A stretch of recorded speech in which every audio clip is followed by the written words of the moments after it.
निषेध रूप में खिला है, अस्ति रूप में खिला है, नास्ति रूप में खिला है।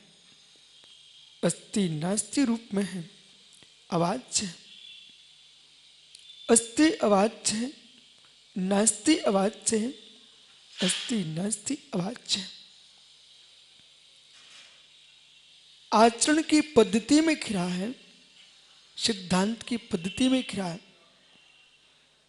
पुराण की दृष्टि से कथन किया गया है, द्रव्य दृष्टि से कथन किया गया है। उस संपूर्ण विधाओं की व्याख्या करके आज विश्व में जिसे लोग नाना भाषाओं के अभ्यास करके एक भाषा का ज्ञाता बनने की स्पर्धा स्थापित करते हैं, युवाओं तीर्थंकर अरहंत देव ने 700 महाभाषाओं में 700 क्षुद्र भाषा में 18 महाभाषाओं में अपनी देशना को दिया है। ऐसे विश्व में कोई भाषा नहीं है जो भगवान की वाणी में ना खिली हो। जो लोग ये सोचते हैं कि मैं ही अमुक भाषा का ज्ञाता हूं, 700 मां क्षुद्र भाषा है, लघु भाषा, एक नहीं दो नहीं 700 भाषाओं में भगवान की वाणी खिली है। और दूर नहीं, यही गया के पड़ोस में विपुलाचल राजगृह में खिली है। कितने सौभाग्यशाली आप लोग हो।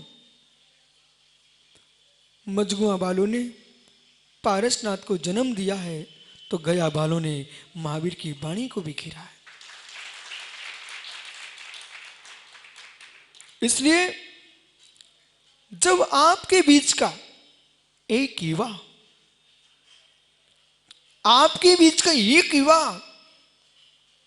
वर्धमान,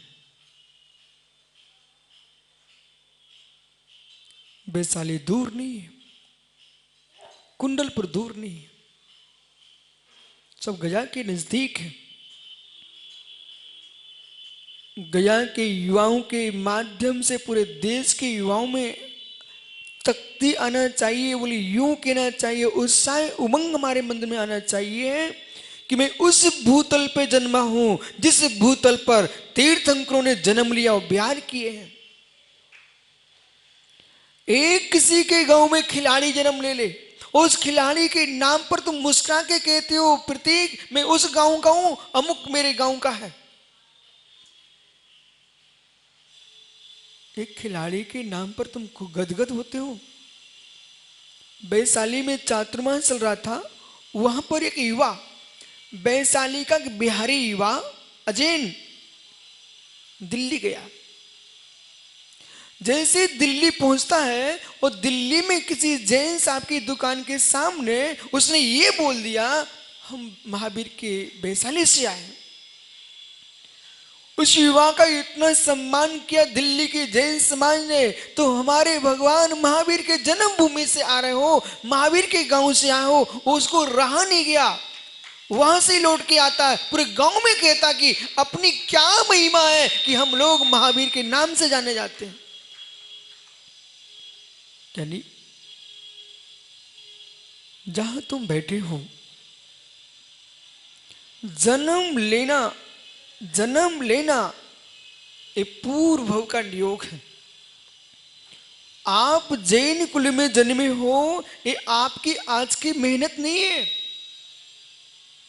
आज जहां तुम्हारा जन्म हुआ है ये आज की मेहनत नहीं है, हर से तुम्हारे वर्तमान की मेहनत से तुम जैन नहीं बने हो।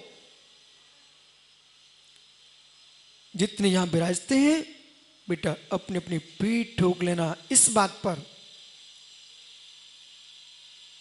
जब अपनी पीठ पर हाथ जाए तो ये मत कहना कि मैं आज के लिए पीठ ठोक रहा हूं। मेरी भूत पर्याय में जो पीठ थी, अपनी पीठ से कह देना। ये जैसे कि गया में किसी ने किसी का निमंत्रण दिया और वहां से सुबोध भैया वो मेहमान तुम्हारे आ नहीं पाए, उनके पड़ोसी आए हुए थे, तो आपने पूरी भेंट उस पड़ोसी को सौंप दी। वो कहा भाई ये तुम जा करके हमारे उस रिश्तेदार को दे देना जिसके लिए मैं भेज रहा हूं। ऐसे युवाओं, आज तुम अपने आप में भोजन करने के पहले अपनी पीठ ठोक देना, उस पीठ से कहना ये तेरी नहीं ठोक रहा हूं, ये पीठ जो है ना ठुकाई हुई है, आप मेरे भूत की पर्याय को भेज देना। बोले क्यों? यदि भूत की पर्याय में हमने अच्छा न किया होता तो आज ये वर्तमान की पर्याय ना मिलती। वर्तमान जो है भूत का बोध कराता है, वर्तमान जो है भविष्य का बोध कराता है। भूत निगम ने व्यवहार में नहीं आता, भविष्य निगम ने व्यवहार में नहीं आता। आपकी भाषा में बोलते हैं, भूत व्यवहार में नहीं आता है, भविष्य व्यवहार में नहीं आता है, व्यवहार में वर्तमान आता है। सामने कौन है? सामने कौन है? वर्तमान है। और जो पुरुष वर्तमान को संभाल लेता है उसका भविष्य वर्धमान होता है। जो वर्तमान को संभाल लेता है उसका भूत का अशुभ टल जाता है। वर्तमान को देखिए, वर्तमान को देखिए। हर व्यक्ति वर्तमान में ही वो काम कर लेता है। एक पुरुष ने किसी से 1 करोड़ का ऋण ले लिया।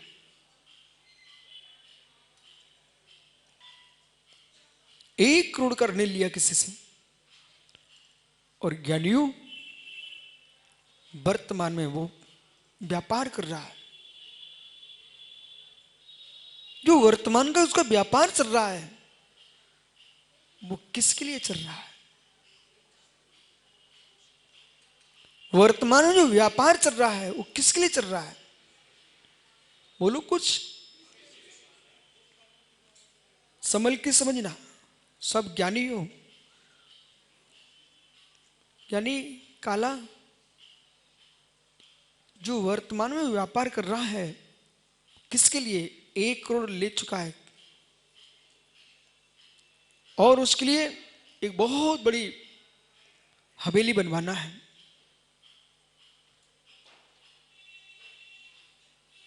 वर्तमान व्यापार क्यों कर रहा है ऋषभ? बैठो। हर्ष वर्तमान व्यापार क्यों कर रहा है भाई?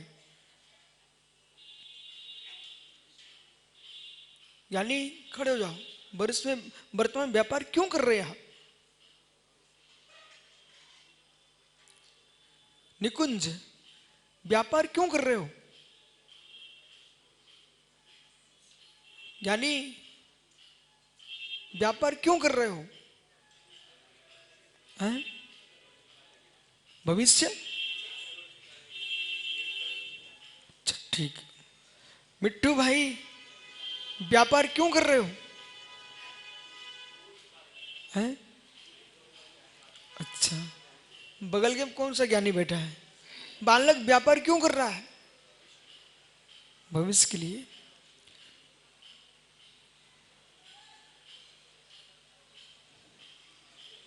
भविष्य के लिए कर रहे हो।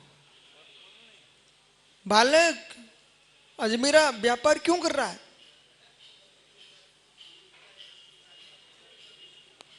बहुत बढ़िया।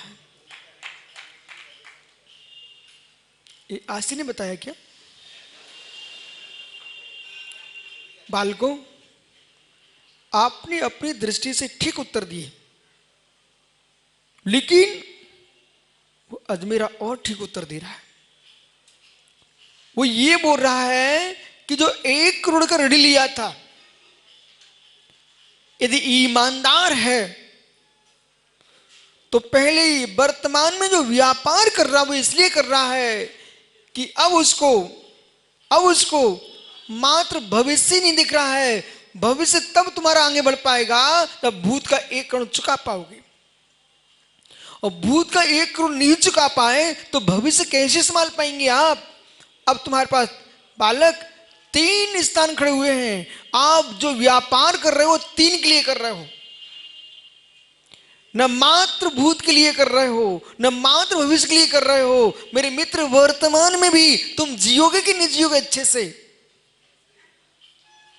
आज तुम्हारा वर्तमान में अच्छा व्यापार है तो विश्वास मानो, लड़की वाले भी ऐसे गरीबों को लड़की देने नहीं आते। वे भी देखते घर में कुछ कर रहा कि नहीं कर रहा है। ओह विश्वासमान, यदि कोई अपनी कन्या भी देके देगा तो ये पहले पूछ लेगा कि ये गया के युवाओं के घर में कुछ है कि नहीं, और स्वयं कुछ करते कि नहीं करते हैं। ये सत्य है, सत्य है। अच्छा, इतना ही नहीं पूछा जाता, ये भी पूछा जाता है उनका चाल चलन कैसा है। चाल चलन कैसा है, क्या खाते क्या पीते हैं, और दिन में कहां घूमते और रात्रि में कहां घूमते हैं, सब पता कर लेते। सबसे पहले पूछा जाता है कि बच्चे का चेहरा तो सुंदर दिखते, गोल मटोल दिखते सब, लेकिन ज्ञानियों ये तो बताइए रात्रि में कहां घूमने जाते हो, दिन में कहां घूमते हैं, और घर में पिताजी का पैसा कितना है और स्वयं का व्यापार क्या है, पूछा जाता है ना। बराबर है। यदि तुम्हें शादी भी कराना है तब भी सोचना पड़ेगा, और साधु बनना है तब भी सोचना पड़ेगा। जैसे ज्ञानियों एक गृहस्थ की शादी होती है तो समझदार अपनी बेटी देने के पहले मालूम कर लेता है कि इनके घर में क्या है, ऐसे ज्ञानियों फिर मुक्ति बधू वो भी सोच लेती है इनके पास रत्नात्रय के रतन है कि नहीं। दिन में विहार करते कि रात्रि में विहार करते हैं,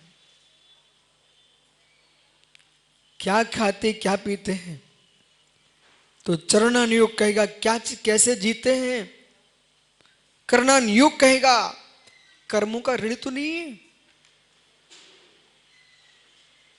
जिसके घर में चेहरा तो बेटा मिट्टू बहुत सुंदर है, लेकिन ऋण रखा हुआ है, अपनी बेटी क्यों देगा? बोले तो इसके घर में तो जितना मैं दूंगा ये तुरंत अपने ऋण में चुका देगा, मेरी बेटी तो खाली की खाली रह जाएगी। जिसके पास कर्मों का ऋण रखा हुआ है, मुक्ति की वधू कहेगी पहले कर्म का ऋण चुकाइए। चाल कैसा है, चलन कैसा है, ऐसी बरमाला नहीं पड़ेगी। यानी भूत के लिए कमा रहे हो कि भविष्य के लिए कमा रहे हो कि वर्तमान के लिए कमा रहे हो? क्यों कमा रहे हैं आप लोग? वर्तमान के लिए कमा रहे हो, भूत के लिए नहीं कमा रहे हो, भविष्य के लिए नहीं कमा रहे हो।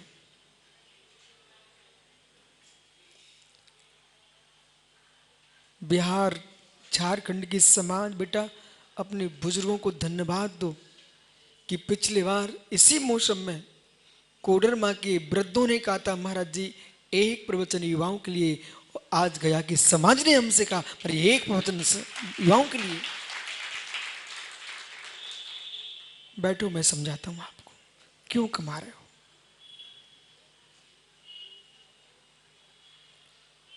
यानी मंत्री पुत्र खड़ा हो जा, तू क्यों कमा रहा बेटा? अभी अभी दुकान खोल ली, ये विचार नहीं चल रहा कि नहीं खोलता नहीं बैठूं तो शादी कैसे होगी? यदि ऐसा भी सोच तुम्हारा है तब भी ठीक है। बोले तब भी ठीक क्यों? कम से कम नाना द्वारों पर तुम घूमते थे, एक द्वार पर तो बैठ गए। एक द्वार पर तो बैठे। हम कमा क्यों रहे हैं? मित्र बोल।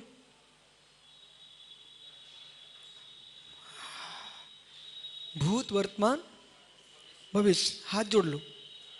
क्यों कमा रहे हो? भविष्य। तो भूत वर्तमान भविष्य इसके लिए आप कमा रहे हो।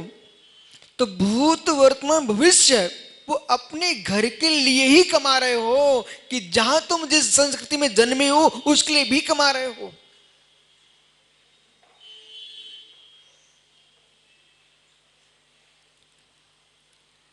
जिस घर में तुम जन्मे हो उस घर के लिए कमा रहे हो कि जिस देश में जन्मे हो उसके लिए भी कमा रहे हो।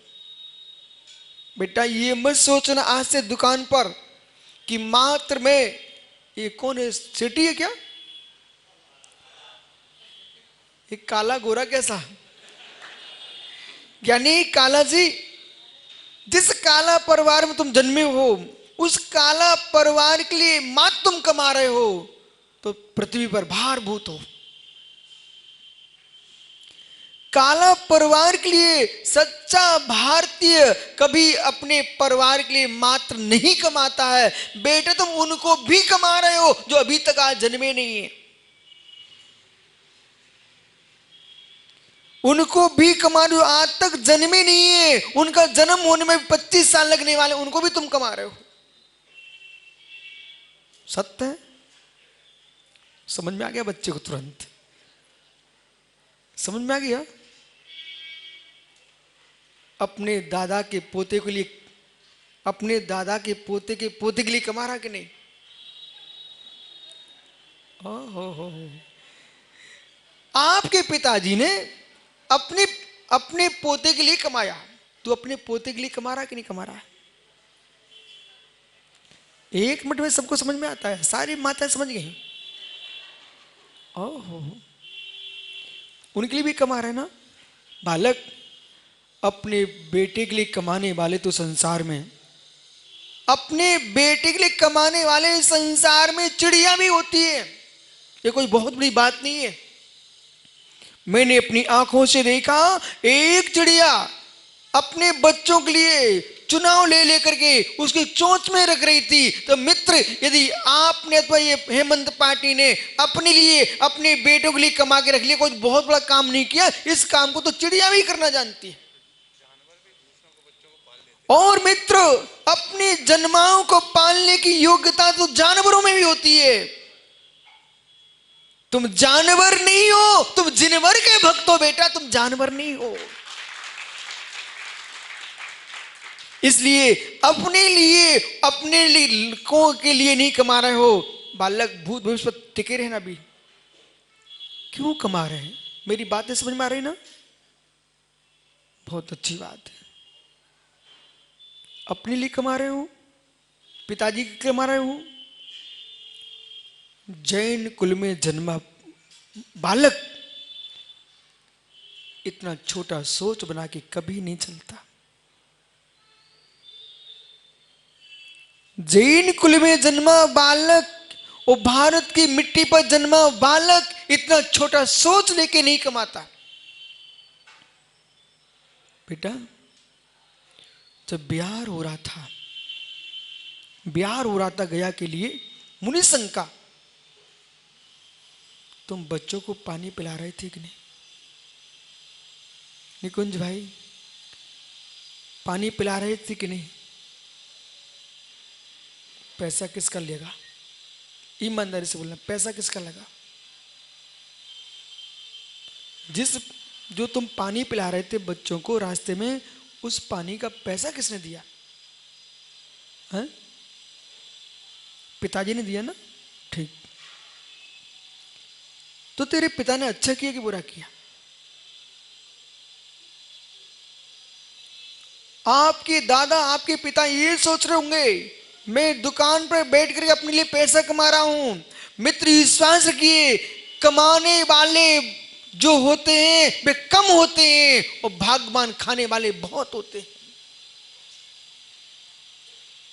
जो तुम पानी रास्ते में बच्चों को पिला रहे थे, उनने कभी नहीं सोचा था कि पापड़ी वाल के हाथ का पानी मुझे पीने को मिलेगा, लेकिन उनके भाग्य में लिखा हुआ था कि इस व्यक्ति का पानी मुझे पीने को मिलेगा। मेरे मित्र, तुम्हारे पिताजी ने न कमाया होता तो पानी तुम कैसे पिला पाते? इसलिए बालकों, तुम इसलिए नहीं कमा रहे हो कि काला के पोते के लिए मैं कमा रहा हूं, बालक जो तेरे वंश के भी नहीं है, तेरी जाति के भी नहीं है, तेरे कुल के भी नहीं है, तुमको परिचित भी नहीं है, ऐसे देश के हर नागरिक के लिए जैन समाज कमा रही है। सबसे बड़ा टैक्स भरने वाली कोई समाज है, उसका नाम जैन समाज है। सबसे पढ़ी लिखी कोई समाज, उसका नाम जैन समाज है। हर एक व्यक्ति को सोचना पड़ता है, फिर तुम किसके लिए कमा रहे हो? जब देश में महामारी प्रचंड थी, तब इन युवाओं ने जगह जगह, देश के युवाओं ने लोगों को फल खिलाए हैं, औषधियां दी हैं। ये अच्छा किया कि बुरा किया? अच्छा किया, अच्छा किया। सुब्रत सागर जी, इतिहास से मिलना, राशन समाप्त हो गया, हार मान करके वापस कौन जा रहा था युद्ध भूमि से? बोलो युवाओं। महाराणा प्रताप जब देख रहे थे अब खजाना समाप्त हो चुका है, उस खजाने को किसने खोला था? वो कौन था? ज्ञानियों, जैनी था, भामाशाह जैन था, उसने पूरा खजाना खोल दिया। बोले देश को नीचे नहीं दिखा पाएंगे, देश की विजय होना चाहिए। खजाना किसने खोला? वो जैन ही था, भामाशाह।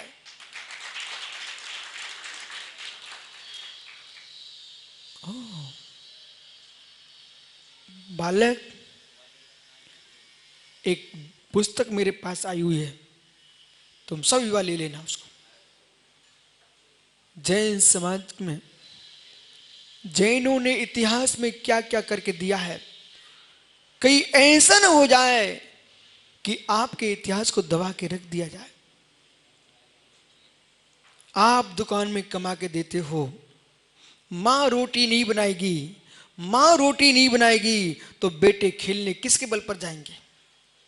माँ रोटी नहीं बनाएगी, बेटे पढ़ने किसके बल पर जाएंगे? माँ रोटी नहीं खिलाएगी, बेटे मेरे मित्र व्यापार करने किसके बल पर जाएंगे?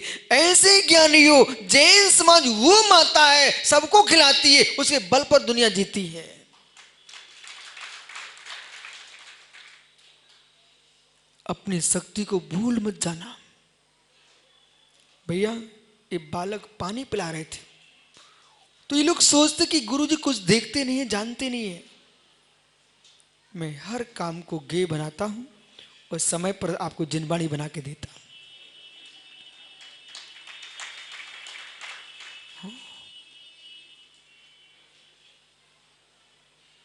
बैठो, बैठ जा भैया, काला खड़े रहो। मित्र, एक जगह प्राशुक भूमि देख करके रास्ते में बिहार में एक खेत में मैं शुद्धि के लिए गया। वहां पर चने के दाने पड़े हुए थे, चने के दाने खेत में पड़े हुए थे। यानी एक एक दाना देख करके कोई नहीं कहेगा किस काम के, लेकिन वो एक एक दाना तुम्हारे घर में आया, वो मुर्दाज तुम्हारे घर में आए, उसकी दाल बनी कि नहीं बनी, बूंदी का लड्डू बना कि नहीं बना। एक किसान के खेत में एक बाल पड़ी हुई बाजरे की अथवा एक कोई गेहूं की कोई एक बाल पड़ी हुई है, एक एक बाल तुमको कोई कीमत नहीं दिखती है। बेटा, जब तुम रोटी बना करके और मुर्राज के हाथ पर ग्रास रखते हो, वो खेत में पड़ा दाना यहाँ काम में आया कि नहीं आया? ऐसी ऐसी आप बड़े युवा हो, चाहे गरीब का बच्चा हो, चाहे अमीर का बच्चा हो, मेरा प्रश्न आपसे इतना सा है, तुम्हारे घर में जो बाजरे की रोटी बनी थी कुछ दिन पहले, वो किस खेत की मिट्टी का बाजरा था? आपके घर में मैं कुछ दिन पूर्व आहार लेने गया था, आपके पिताजी ने, देवेंद्र अजमेरा ने, मेरे हाथ पर बाजरे की रोटी का गिलास रखा था। तो मैं ये पूछना चाहता हूं, बाजरे की रोटी का जो गिलास था वो कौन से किसान के खेत का था? गरीब का कि अमीर का?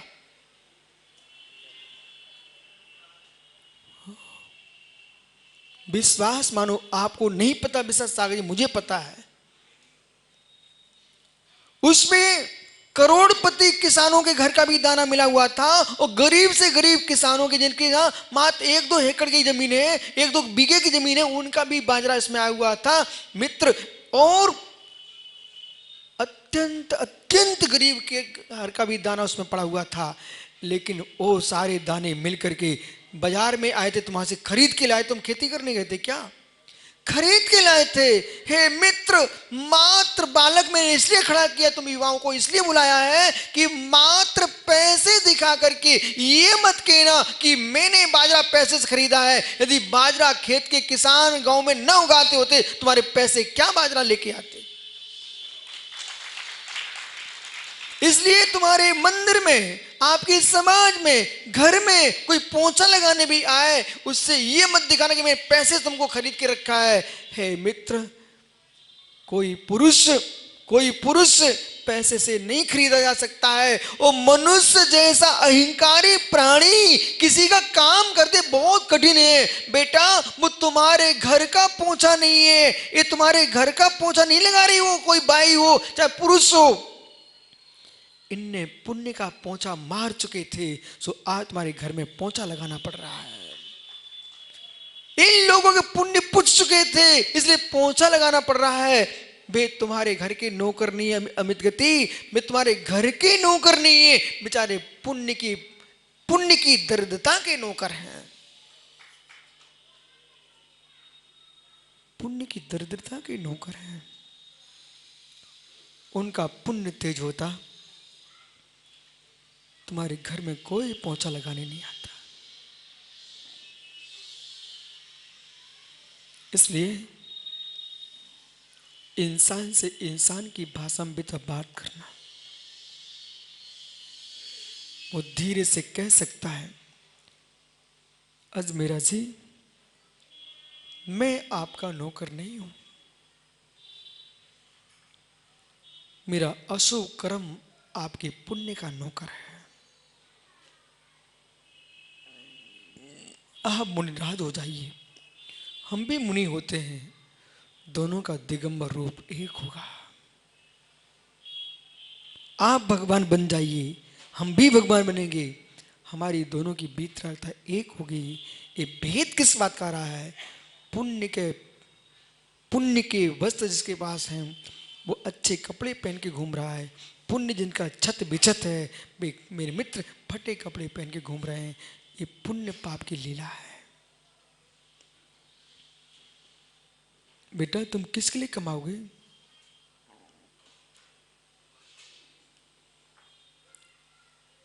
मात्र समाज के लिए?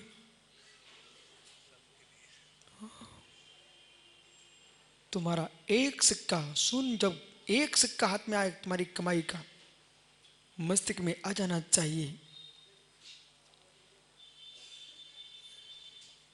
दुनिया के लोगों को राज्य सरकार भी सहयोग देती है,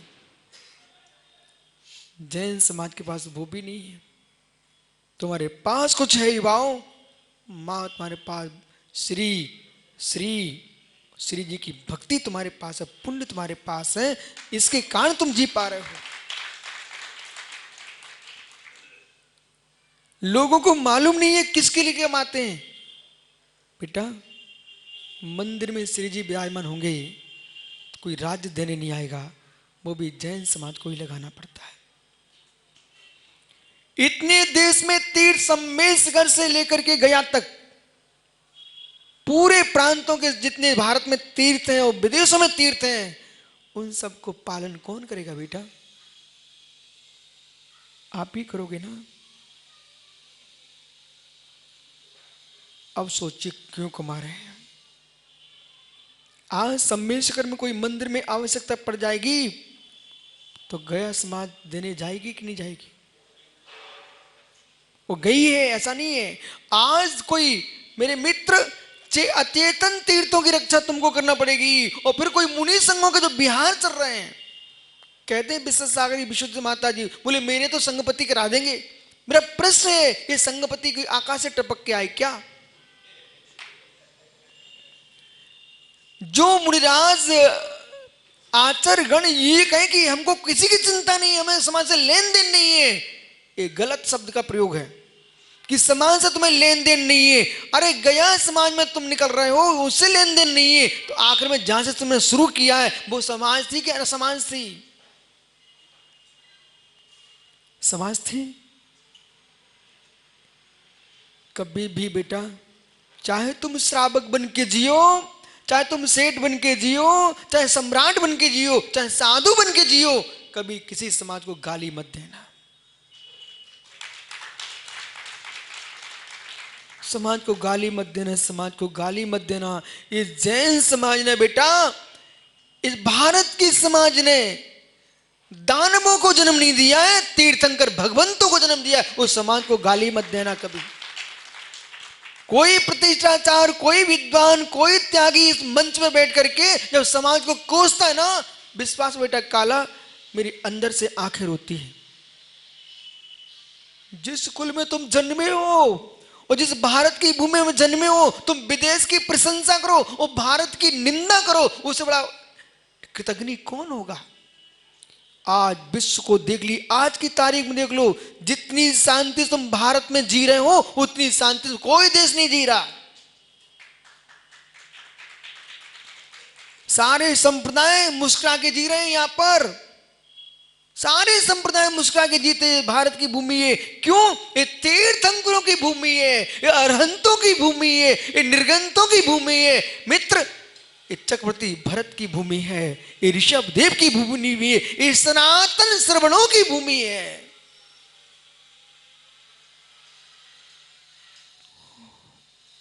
स्वप्न भी ऐसा स्वप्न भी आ जाए कि हमने भारत की निंदा की है, उस दिन अपने गुरु के पास जाके प्रायश्चित लेने जाना कि मेरे से भारत की निंदा हो गई। लेकिन क्यों? किसी तीर्थ की निंदा होगी तो पाप का बंध होगा कि नहीं होगा? संपूर्ण 2.5 दीप तीर्थ भूमि है।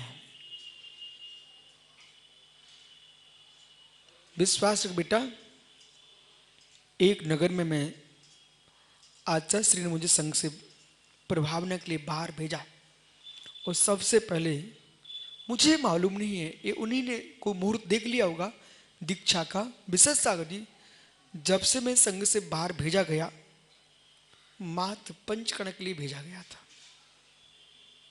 प्रथम दिन मेरा बिहार हुआ, प्रथम बिहार वो पंचकर्ण के लिए। सागर जिले में रजवास नगर है, सबसे पहला पंचकर्ण गजरत हमारे सानिध्य में वहां हुआ। तब से आज तक एक पंचकर्ण पूरा हो पाता है, दूसरे के लिए निमंत्रण आने प्रारंभ हो जाता है। अभी गया में प्रारंभ हो रहा है, मालूम?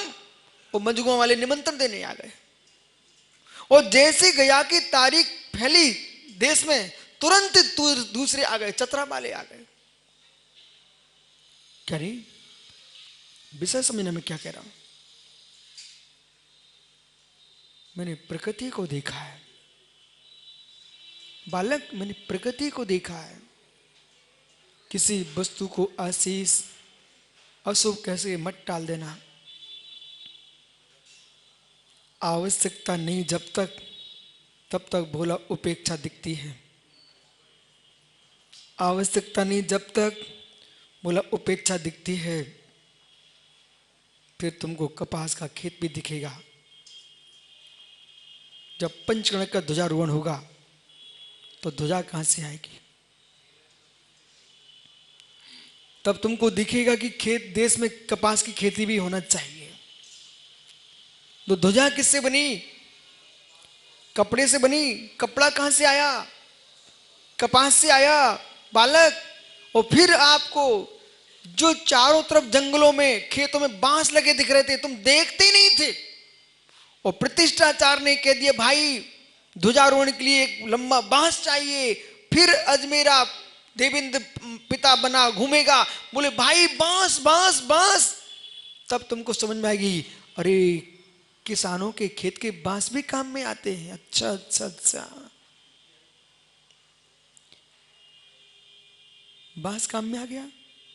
बालक, बांस मात्र लाठी कहलाता है और वो कपड़ा माल लत्ता कहलाता है। बुंदेलखंड में तो ये बिसासार की भाषा लत्ता, उन्ना लत्ता, ये बुंदेलखंड में बोलते उन्ना लत्ता। लत्ता जानता तू?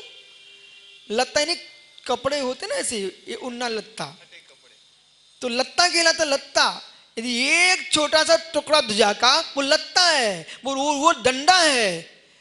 यानी जब तक अलग अलग रहते हैं तो उन्ना लत्ता अलग होता है और डंडा अलग होता है, और दोनों मिल जाए तो वो ध्वज दंड हो जाता है, वो ध्वजा हो जाती है। ऐसे ही समाज के एक एक बच्चे अलग अलग भटकेंगे तो उन्ना लत्ता जैसे हो जाएंगे, डंडा हो जाएंगे, और तुम सब युवा मिलके आओगे तो ध्वज दंड बन जाओगे, ध्वजा फहराओगे। संपूर्ण देश में मेरे मित्र, चाहे मित्र देश में बुजुर्ग, चाहे सामाजिक कार्यकर्ता हो, चाहे राजनीति में जुड़े हो, नरेंद्र मोदी भी क्यों ना, देश के युवा ना होंगे तो उनकी पार्टी खोखला हो जाएगी, खाली हो जाएगी। जितने नाचते हैं, यदि पवन अजमेरा भी नाचता है यहां पर तो बेटा तुम्हारी कंधों पर नाचता है, और ये पार्टी भी माइक पकड़ता है तो उनको मालूम नहीं तुम्हारे कंधों पर पकड़ता है। ओहो, जब मेरे हाथ में सुब्रत सागर जी अजमेरा ने बाजरे की रोटी रखी तो मैं चिंतन में डूब गया। वो मुस्कुरा के रखता रहता। आशी का पिताजी बोले महाराज जी बाजरे की रोटी, ऐसे मतलब गदगद भाव से, क्या अमृत रख रहा भाई? बोले बाजरे की रोटी। और संयम के पप्पा ने धीरे से उस पर गुड़ रख दिया। देखो भाई, मेरे से बच के रहना सब लोग, वक्ताओं से शेर से अधिक डर के रहना चाहिए। उनको सब रख लेते हैं, बाद में बताते हैं। संयम के पप्पा ने सुब्रत सागी उस पर गुड़ रख दिया, और ये अजमेरा के पप्पा ने मेरे हाथ पर बाजरे की रोटी रख दिए। अब मैं ये सोच रहा था, देखो महाराज जी कितने अच्छे से ले रहे हैं। बात कुछ और चल रही थी, अच्छे से ले तो रहा था वो ठीक है, लेकिन मैं अमित गति जी उसके भीतर अंदर तन में हो चुका था कि बाजरे की रोटी फीकी, सूखी रोटी खाओ उसमें कोई स्वाद नहीं रहता, ज्यादा फीकी। और जैसे ही मालूम, इतने भी चैन नहीं पड़ा, इधर एक कोई जीव आया, उसने उस पर घीट पटक दिया उसी रोटी पर। अब नरेंद्र भैया मैं समझ गया, पूरा नाटक मेरी समझ में आ गया। बाजरा की रोटी फीकी, सीधा घी भी खाओ फीका, और जैसे गुड़ रोटी घी मिला तो मलीदा हो गया। हो। और जैसे ही मलीदा बनाओ हाथ में, फिर तो मजा आने लग गया। आपकी भाषा बोल रहा हूं, आनंद आने लग गया। बोले मलीदा बन गया। ऐसे ज्ञानियों, महिलाएं फीकी, पुरुष फीके, युवा फूके, ये सब मिल जाए समाज नीकी, ओहो मीठी हो जाती है। बाजरा की रोटी फीकी, चिंता तो नहीं बैठना तो नहीं तुझे, ओ काला। भीलवाड़ा में काला था भाई, पंडित जी थे काला जी, पदम काला पंडित जी थे भीलवाड़ा में। जैसे तू गोरा ना, ऐसे भी गोरे थे। तो मैं तो बीच में टोकता नहीं, काला गोरा कैसे हो गया तू भाई? वो मिट्टू काला सही है, वो काला भी हो काला भी है। बालक टेंशन नहीं लेना। कोई कहे कि मिट्टू तू काला काला, तो धीरे से कहते हैं तुझे पता है कोयल काली होती है, पर देखो कितनी कोंकती है, मीठी बोलती है। तन चाहे काले हो चाहे गोरे हो, मन काला नहीं होना चाहिए। विनायका का लड़का सोच रहा है मुझे तो कोई पूछता ही नहीं है। प्रत्येक सुन, जैसे ही बाजरे की रोटी पर गुड़ रखा और धीरे से एक ने सेठी जी ललित भैया उस पर घी डाल दिया, तो तीनों मिल गए ना। तब क्या बन गया? मलिदा बन गया। यानी सम्यक दर्शन, सम्यक ज्ञान, सम्यक चारित्र, ये तीनों मिल जाते हैं तो मोक्ष का मलिदा बन जाता है। अखंडता चाहिए, अखंडता चाहिए। जब तीनों मिल गए तो मित्र स्वाद बढ़ गया, स्वाद बढ़ गया। और जो दूध मलाई खाने वाले भी बड़े शौक से गुड़ का मलिदा खाते हैं। ओ मैं महाराष्ट्र गया, महाराष्ट्र, वहां तुम्हारे बहुत सारे रिश्तेदार रहते हैं औरंगाबाद में। महाराष्ट्र के औरंगाबाद में, यहाँ के औरंगाबाद रहते हो, महाराष्ट्र के औरंगाबाद में भी आप जाओ तुम्हारे रिश्तेदार मिल जाएंगे। मालूम, वहां पर अलग से एक बोर्ड लगा हुआ था। तो जहां मैं सोच को जाता था वहां पास में एक बोर्ड लगा हुआ था, वहां से लिखा रहता बाजरे की भाकरी, ज्वार की भाकरी। मैंने कहा इधर ग्वालियर भिंड साइड तो देखो तो ये बाजरा ज्वार ऐसे खड़े रहते, कोई ज्यादा महत्व ही नहीं देता। यहाँ पर तो कह रहे बाजरे की रोटी, अलग से लिखा रहता है, बोले बाजरे की रोटी। मेरी समझ में आ गया। हे मित्र, हे मित्र, जब भूख लगती ना, ओह छिंदवाड़ा गया, छिंदवाड़ा, वह मक्का, और राजस्थान में एक ऐसे बेल्ट में घुस गया मैं, वहां सब जगह बोले मक्का की रोटी, मक्का की रोटी। और कर्नाटक में गए तो जगह जगह चावल की इडली, चावल की इडली। अब सुनिए ध्यान से। अब प्रश्न है, काला जी प्रतीक भैया से पूछे इसका नाम क्या है? शुभम नाम है आपका? शुभम, पिताजी नाम तो अच्छा रख दिया है। बालक सुन, आप ये बताइए कौन सी रोटी अच्छी है, बाजरे की, गेहूं की, कि मक्का की, कि ज्वार की? हैं?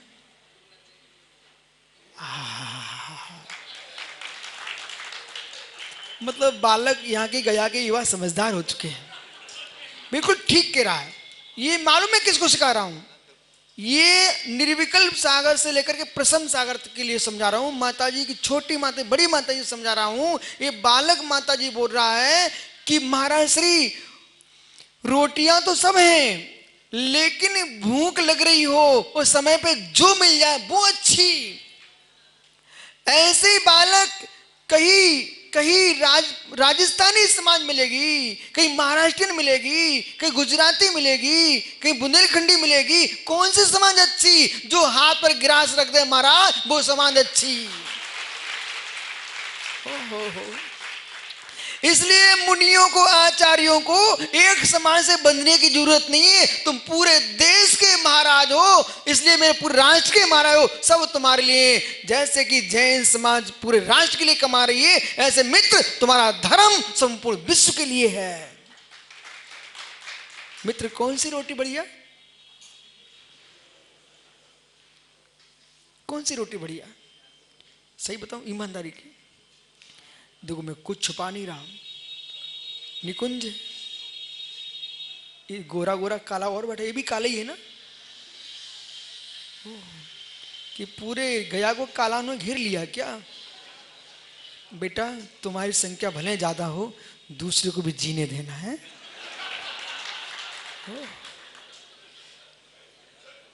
अजमेरा तू भी खड़ा हो जाना बेटा भी। बेटा बात ऐसी है, ये भोला है ना, इसका पेट देखो आप। पीयूष जैसे लोगों के तो 4 पेट समा जाए उसके अंदर। अब विषय ऐसा है, क्योंकि मेरे लिए हेमंत जी ने कहा, पाटनी जी ने, वो गुरु जी आपकी बहुत कठिन भाषा होती है। मैंने कहा ज्ञानी अभी तुमको मालूम नहीं है, वो काला का लड़का कह रहा था कौन सी रोटी बढ़िया, तो जो पेट भर दे वो बढ़िया। तो मैं सोचता हूं कौन सी भाषा बोलूं जिसमें श्रोता समझ, वो भाषा बोल दो भाई। अब प्रश्न ये है,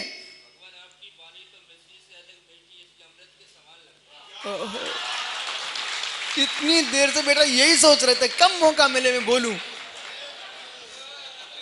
इतनी देर से यही सोच रहे थे कब मौका मिले तो मैं बोलूं। ये समझदारों की यही पहचान है।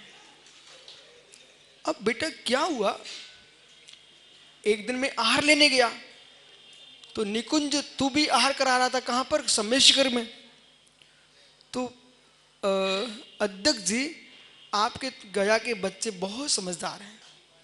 ये धीरे से चौके के अंदर गया और देखता है कि गुरुजी 2 अनाज लेते हैं। ये लोग समझते नहीं कि हमारा हमारे पास बहुत, मुझे पीछे तक का दिखाई देता है और तुम कितनी धीमे बोलो मुझे सुनाई पड़ता मुझे। वो आहार के समय तो और तेज हो जाता है ना सब। वो धीरे से अंदर गया, वो क्या बोलता है, क्यों, कौन सी रोटियां अधिक हैं? नहीं समझे आप?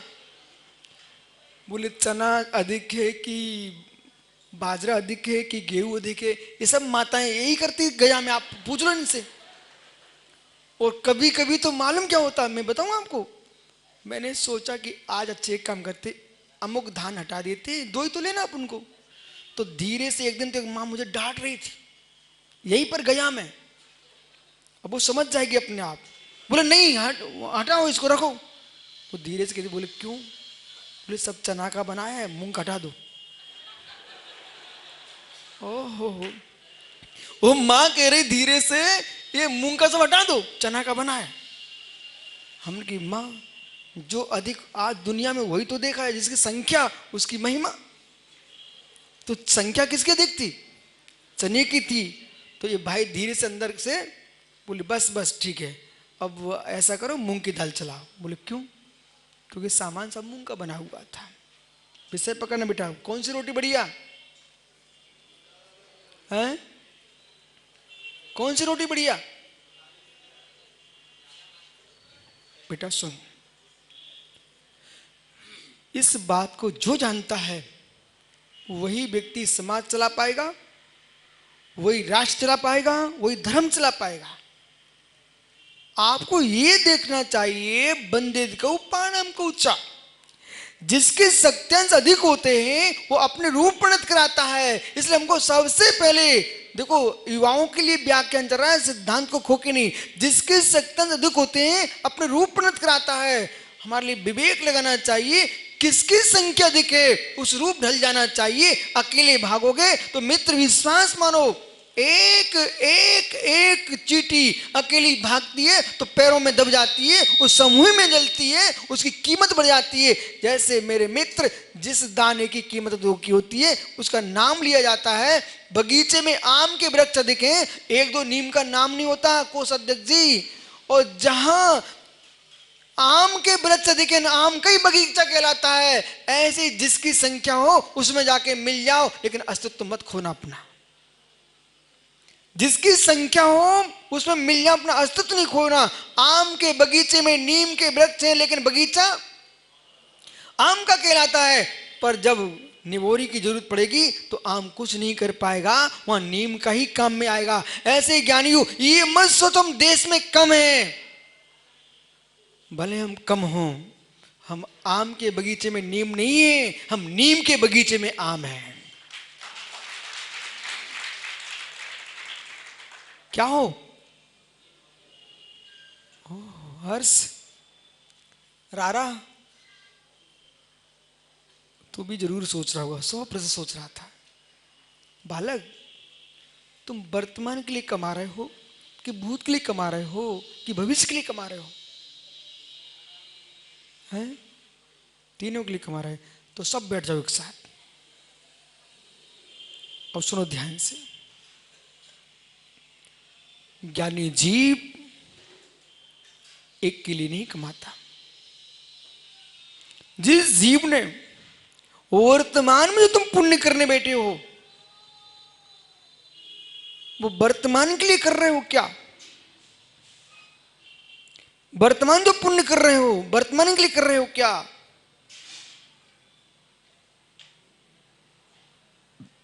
ऐसा करो, ऐसा जो हम भूत में पाप करके आए हैं, भूत में पाप करके आए हैं, उस पाप का क्षय कौन करेगा? बढ़ जाता बालक, बेटा उस पाप का क्षय कौन करेगा? है? वर्तमान करेगा। आज करोगे ना। जो पाप करके भूत में आया जीव, उसके लिए तपस्या कौन करेगा? वर्तमान करेगा ना। मित्र, भविष्य में तुमको भगवान बनना है, उसके लिए तपस्या कौन करेगा? इसलिए ज्ञानियों, भूत को भी संभालता है वर्तमान, भविष्य को भी संभालता है वर्तमान। भूत के पापों को क्षय कराता है और वर्तमान में सुख दिला रहा है और भविष्य में भगवान बनाएगा। उसका नाम वर्तमान है। इसलिए वर्तमान तुम्हारा ऐसा हो, वर्तमान तुम्हारा ऐसा हो कि वर्तमान यशवान हो, वर्तमान यशवान हो, भूत का कलंक मिट जाए और भविष्य उज्जवल हो जाए। इसके लिए संभालना पड़ेगा, प्रथम वर्तमान को संभालना पड़ेगा। मित्र, वर्तमान संभालना है। समाज को और राष्ट्र को कभी छोटा सोच नहीं बनाना, कभी छोटा सोच नहीं बनाना। सोच इतना गहरा होना चाहिए, इतना गंभीर होना चाहिए। वर्तमान में ऐसा जिएंगे कि मित्र, हम जैन समाज के राजा के बेटे बन के ना रहें, हम भारत के बेटे बन के रहें। तुम बड़जात्या का बेटा बन के जीता रहो तो क्या फायदा? ऐसा जीवन जियो कि प्रधानमंत्री मोदी को अपने मन से कहना पड़ जाए, एक गया का बेटा मेरा इतना अच्छा काम कर रहा है। और ज्ञानी, तुम्हारी कुंडली तुम्हारे माता पिता मात बना के रखे हुए हैं, और तुम्हारा जन्मदिन आता है तो मात्र आपके घर में बन जाता है, बहुत तो मित्रों के बीच में। लेकिन हमारे महावीर स्वामी की जन्म जयंती आने वाली है कुछ दिन बाद, ऋषभ देव की जयंती आने वाली है कुछ दिन बाद। मित्र, मात्र महावीर के गांव में नहीं मनेगी, कुंडलपुर में या वैशाली में, पूरे देश में नहीं, विदेशों में मनती महावीर जयंती। और स्वयं देश का प्रधानमंत्री खड़ा होकर के बोलता, महावीर जयंती के लिए मेरे मित्र शुभकामना देता। कौन देता कि नहीं? ऐसे बेटे बन के जियो कि पूरा राष्ट्र तुम्हारे लिए शुभकामना दे। वो कब संभव है? जब हमारी कामना जगत के कल्याण की होगी। इसलिए आज से तुमको ऐसा नहीं जीना है कि मत मैं और मेरा घर, मैं मेरे घर से काम नहीं चलेगा। तुम्हारे लिए मालूम कितना तुमको कमाना पड़ रहा है। एक श्रावक पाटनी जी, आप स्वयं कमाते हो, इधर आपको अपनी पत्नी देखना पड़ती है, माँ देखना पड़ती है, पिता भाई बेटे देखना पड़ते हैं। इतना ही नहीं, रिश्तेदारों को भी तुम्हें संभालना पड़ता है। और गांव में कोई मुनिराज पधार जाए, त्यागी आ जाए, उनकी सेवा कौन करेगा? आप ही करोगे ना। बालको, तुम्हारे पास हाथ क्या भाई, कहाँ है? कितनी अंगुलियां हैं इसमें? फैला के देख। 5 हैं। जब भोजन करेगा तब 5 कहाँ रहती हैं? भोजन करता तब 5 कहाँ रहती है? ऐसी रहती है। पढ़े लिखे हो क्या? जब भोजन करने बैठते थाली पर तब 5 कहाँ रहती है? हाँ, जब मारवाड़ी चूरमा उठा के खाता तब 5 कहाँ रहती है? बोल बेटा, दिखा के बता कहाँ रहती है, कैसी हो जाती है? हाँ, कहो इन माताओं से, माँ, बोल बेटा माँ, ये 5 हमारी अलग अलग रहती हैं, पर जब पेट भरने का समय आता है तो 5 इकट्ठी हो जाती है। बोल बेटा।